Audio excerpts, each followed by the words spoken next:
JSAM ministries வழங்கும் வேதமும் குறளும். இன்றைய வேதவசனம்: உன் ஜனபுத்திரர் மேல் பொறாமை கொள்ளாமலும் உன்னில் நீ அன்பு கூறுவது போல் பிறனிலும் அன்பு கூறுவாயாக, நான் கர்த்தர். குறள் இப்படியாய் சொல்லுகிறது: அழுக்கார் உடையான் கண் ஆக்கம் போன்றில்லை, ஒழுக்கமிலான் கண் உயர்வு. இதனுடைய விளக்கம் என்னவெனில், பொறாமை உடையவனுக்கும் நல்லொழுக்கம் இல்லாதவனுக்கும் அமையும் வாழ்வு உயர்வான வாழ்வாக கருதப்பட மாட்டாது.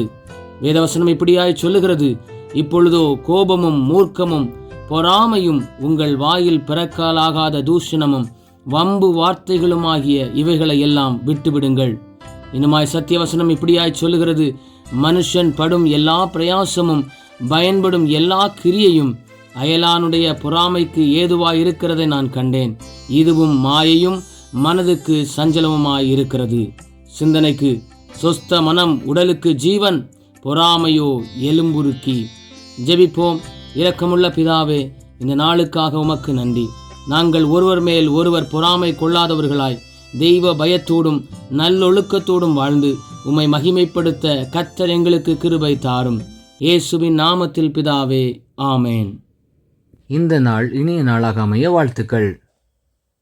கர்த்தர் உங்களை ஆசீர்வதிப்பாராக. ஆமேன்.